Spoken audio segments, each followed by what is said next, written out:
افواج پاکستان سے محبت کرتے رہے ہیں، کرتے ہیں۔ افواج Pakistan and the army of Pakistan جو ہے وہ ایک بہت ہی امپورٹنٹ رشتہ ہے پاکستان کے لوگوں کا، بیکاز پاکستان کے لوگوں نے اس فوج کو اپنی قربانیوں سے پالا ہے، اس کے لیے انہوں نے اپنے بچے دیے ہیں۔ یہ شہید جو ہیں یہ پاکستان کی ماؤں نے پیدا کی ہیں، یہ جی ایچ کیو نے نہیں پیدا کیے۔ اسی طرح پاکستان کے لوگوں نے ٹیکسز دے کے ہر چیز پہ، تو پاکستان پہ امپورٹ کے اوپر بڑے ہیوی ٹیکسز ہیں، اور جو پاکستانی تارکین وطن خاص کر کے جو مشرق وسطیٰ میں کام کرتے ہیں، جو دبئی میں ہیں، جو ابو دھابی میں ہیں، جو قطر میں ہیں، جو بحرین میں ہیں، جو عمان میں ہیں، جو سب سے بڑھ کے سعودی عرب میں ہیں، یہی تو وہ لوگ ہیں جو اپنا پیٹ کاٹ کے پاکستان کی ملٹری اسٹیبلشمنٹ کو پالتے ہیں، جس کے اوپر ڈی ایچ اے کے الے تلے چلتے ہیں۔ تو یہ تمام لوگ جو ہیں یہ پاکستان کی فوج سے محبت کرتے ہیں، لیکن یہ جو لوگ ہیں یہ محسوس کرتی ہے پاکستانی پبلک کہ اس وقت کی جو لیڈرشپ ہے یہ اس فوج کو اب ریپرزینٹ ہی نہیں کرتی جس سے کہ لوگ محبت کرتے ہیں۔ یہ 1965 کی فوج جو ہے یہ اس کی روایات کی امین نہیں ہے، بلکہ آج بدقسمتی سے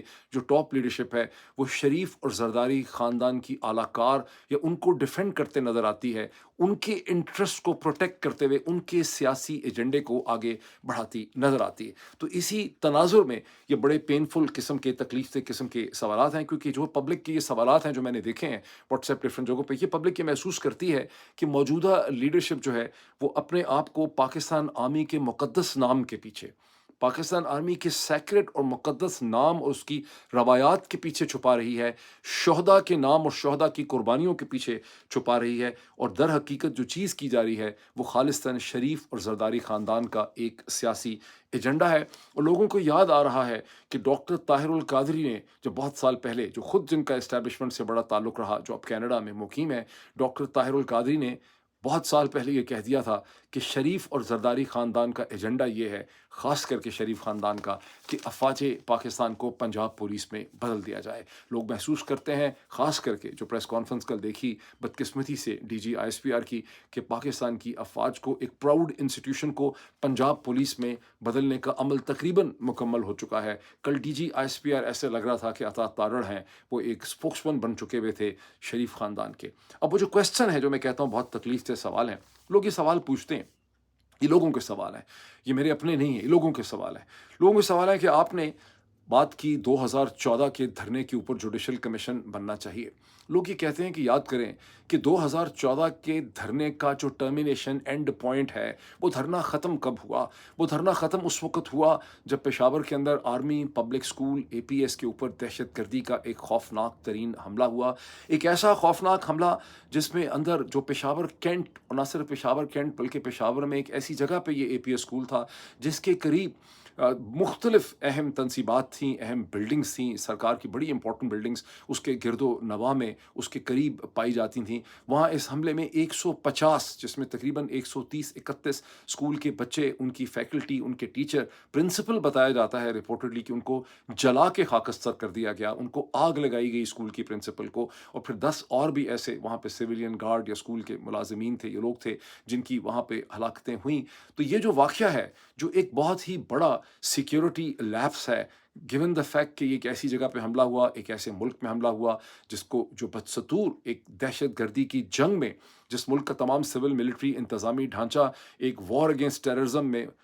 مشغول تھا، بیزی تھا، اور ظاہر ہے کہ جب ہم نے ٹرائبل ایریاز کے اوپر حملہ کیا ہوا تھا تو ریپریزلز اور ریئیکشنز تو ہو سکتے تھے۔ اس تناظر میں ہم دیکھتے ہیں کہ یہ ایک بہت بڑا سیکیورٹی لیپس تھا۔ اس سیکیورٹی لیپس کی کیا اکاؤنٹیبلٹی ہوئی؟ یہ صحیح ہے کہ 2018 19 20 کے اندر جسٹس ابراہیم کو کہہ کے ایک جوڈیشل کمیشن کی رپورٹ تو 500 پیجز پلس کی نکالی گئی، لیکن وہ تو اس قسم کی رپورٹس تو آپ اپنی مرضی کے، لوگ کہتے ہیں، لکھوا ہی لیتے ہیں۔ پاکستان میں کون ہے جس کی ہمت ہے کہ آپ کی مرضی کی کوئی جوڈیشل رپورٹ یا کمیشن رپورٹ جو ہے لکھ سکے؟ اصل سوال یہ ہے کہ آپ نے اپنی کیا اکاؤنٹیبلٹی کی جب اتنی اہم جگہ کے اوپر اتنا خوفناک حملہ ہوا، جس طرح سے 150 لوگوں کو وہاں پہ مارا گیا، ہلاک کیا گیا، سب کچھ کیا گیا۔ سوال یہ ہے کہ جو کور کمانڈر تھے وہاں کے پشاور کے، ہدایت الرحمان صاحب، جنرل ہدایت الرحمان، کیا ان کی کوئی اکاؤنٹیبلٹی ہوئی؟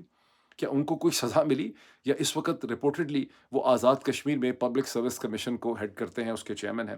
پھر جو سیکیورٹی کے پشاور کینٹ میں انچارج تھے، بریگیڈیئر عنایت ولی، بریگیڈیئر عنایت ولی جو ہیں انہیں پروموٹ کر دیا گیا. کیا یہ صحیح ہے کہ وہ پروموٹ ہو کے میجر جنرل بنے اور اس وقت غالباً وہ وائس نائب chief of the general staff CGS جو ہیں وہ لگے ہوئے ہیں؟ یہ فیکٹس تو ظاہر ہے ویریفائی کیے جا سکتے ہیں, لوگ لکھ رہے ہیں واٹس ایپ کے اوپر. پھر ایک دوسرا سوال ہے, اس کو لوگ کمپیئر کر رہے ہیں کہ یہ تو ایک تو آپ نے دھرنے کی بات کی, دوسرا اکاؤنٹیبلٹی ہوئی ہے کور کمانڈر لاہور کی جس کو سیک کر دیا گیا اس کی انیفیشنسی انکمپیٹنس پہ. تو پیچھے روایات کیا ہے, ابھی میں اس کو سوال کو ذرا کنکلوڈ کرتا ہوں. دوسرا سوال لے لیں, اور دوسرا سوال میں چاہتا ہوں کہ SPR والے ذرا اچھی طرح سے لکھ لیں کہ اکتوبر 2009 میں جب GHQ کے اوپر حملہ ہوتا ہے, ایک پورا دن تقریباً جو ہے وہ GHQ کے اوپر پنجابی طالبان جو ہیں TTP پنجاب کا جو فیکشن ہے وہ قبضہ کر لیتا ہے, doctor Usman and all that. یہ ایک نیوکلیئر ملک ہے, یہاں یہ دھڑا اندر گھس جاتا ہے, اور بعد میں پتہ چلتا ہے کہ ان کا گول یہ تھا کہ انہوں نے پاکستان کے آرمی چیف جو ہیں ان کو یرغمال بنانا تھا. 22 لوگوں کو تو انہوں نے یرغمال بنایا ہی ہوا تھا جب اس میں آپریشن جان باز کا کلیئرنس آپریشن ہوتا ہے. لیکن ایک نیوکلیئر جوہری ملک جو دہشت گردی کے خلاف جنگ لڑ رہا تھا, اس کے آرمی چیف اندر موجود تھے, دہشت گرد اندر آ جاتے ہیں اور وہ اس کو یرغمال بھی بنانا چاہتے ہیں آرمی چیف کو. یہ کتنا بڑا سیکیورٹی لیپس ہو سکتا ہے, اس کو جتنا بھی آپ امیجن کر لیں وہ آپ کے اوپر ہے. لیکن اس کی رسپانسبلٹی کس کے اوپر لگائی گئی؟ کیا اس کی اکاؤنٹیبلٹی ہوئی؟ لوگ سوال پوچھتے ہیں کہ میجر جنرل آصف جو DG MI تھے, کیا وہ بعد میں پروموٹ ہو کے لیوٹیننٹ جنرل ہو گئے؟ کیا ان کو DG جوائنٹ سٹاف لگایا گیا؟ کیا یہ صحیح؟ پھر جو بریگیڈ فہیم تھے جو کمانڈر تھے 111 بریگیڈ کے, ان کی ذمہ داری بنتی تھی, کیا ان کی کوئی اکاؤنٹیبلٹی ہوئی ہے؟ وہ پروموٹ ہو کے میجر جنرل ہو گئے. کیا کرنل زبیر جو وہاں پہ سیکیورٹی کے لیے رسپانسبل تھے, کیا ان کی کوئی اکاؤنٹیبلٹی ہوئی ہے؟ ان کو بھی پروموٹ کر کے بعد میں بریگیڈیئر بنا دیا گیا. یہ جو پینفل سوال اس لیے ہیں کہ اگر ان سب کی اکاؤنٹیبلٹی نہیں ہوئی, اگر پشاور کے اٹیک کی کوئی اکاؤنٹیبلٹی نہیں ہوئی, آپ کو لگا کہ وہ بھی رسپانسبل نہیں ہے, اگر GHQ کے اٹیک میں جن لوگوں کی ذمہ داری بننی چاہیے تھی وہاں جو لیپس تھا اس کی کوئی اکاؤنٹیبلٹی نہیں ہوئی, تو لاہور کے کور کمانڈر جس کی سیکیورٹی, وہ لاہور شہر کی سیکیورٹی کے لیے تو ذمہ دار تھا بھی نہیں, لبرٹی سے آنے والے چوک کے جلوس کے لیے تو ذمہ دار وہ تھا بھی نہیں, اگر ایک جلوس جو ہے وہ برجز کراس کرتا ہے لاہور کینٹ میں داخل ہو جاتا ہے اس کے لیے بھی وہ رسپانسبل نہیں تھا,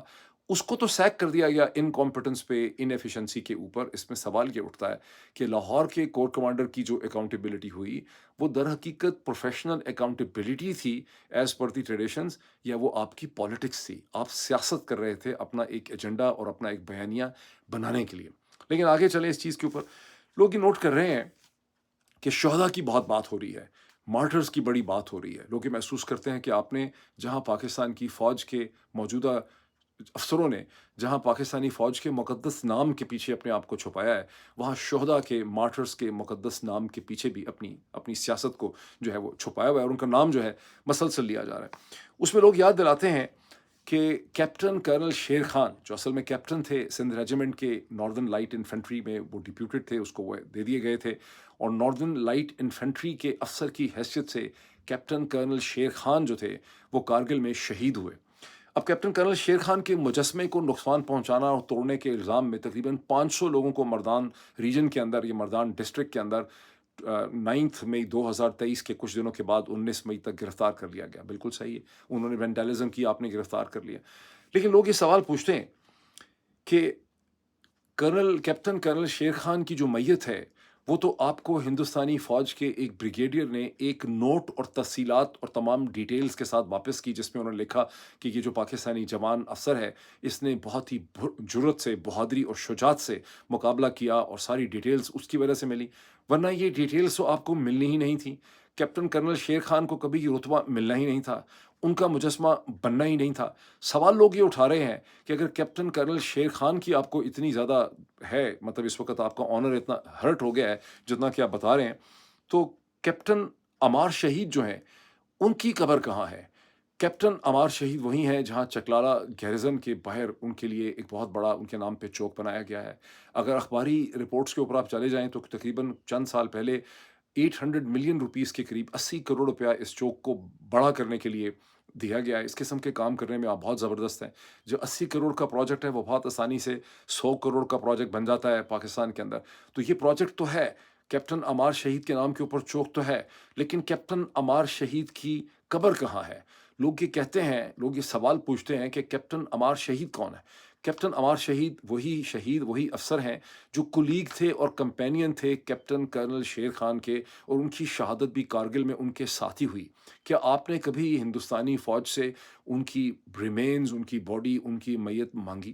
یا ہندوستانی فوج کے جو ذرائع یہ دعویٰ کرتے ہیں کہ آپ نے کبھی بھی کسی کی نہیں مانگی، اس لیے کہ آپ یہ کہتے تھے کہ یہ تو آپ نے ان کو ڈسون کر دیا، آپ نے کہا کہ یہ پاکستانی فوج کے افسر اور جوان ہیں ہی نہیں، یہ تو کوئی آزاد کشمیری مجاہد ہے، روگ ملیشیا ہے، یہ تو اپنی مرضی سے وہاں روگ وہی ہوتا ہے جو اپنی مرضی سے ایکٹ کرے، جو کسی ڈسپلن کے، کسی ہائی کمانڈ کے تابع نہ ہو، اسی کو روگ کہتے ہیں۔ روگ لفظ کا مطلب ہی یہی ہے۔ تو آپ نے کہا کہ یہ تو روگ ہیں، ہم انہیں ڈسون کرتے ہیں، ان کا ہمارے سے کوئی تعلق نہیں ہے، تو آپ نے کیپٹن عمار شہید کو تو روگ میں شامل کر دیا، آپ نے کبھی ان کی میت جو ہے وہ مانگی ہی نہیں ان سے واپس۔ تو اگر ویسے اچھا اب آ جاتا ہے کہ اب یہاں پر ایک کوشچن آتا ہے جو میں نے لکھ کے رکھا ہوا ہے کہ یہاں آپ پروٹیسٹرز جو ہیں، جو بے قابو نوجوان ہیں جن کے اوپر کسی کو کنٹرول نہیں ہے، ان کے اقدامات کے اوپر تو آپ کا آنر سارا جو ہے ریئیکشن ہے، اور آپ کا سینس آف آنر جو ہے وہ بڑی بری طرح سے انجر ہو گئی ہے۔ لیکن جو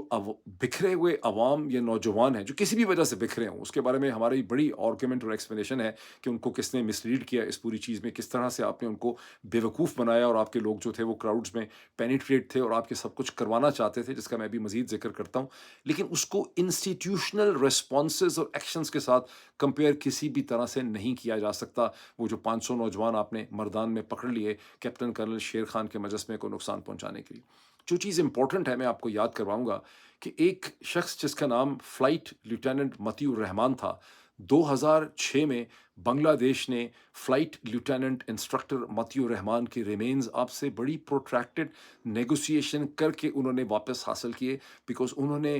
فلائٹ لیوٹیننٹ متی الرحمان کو ایک نیشنل ہیرو کا انہوں نے خطاب دیا۔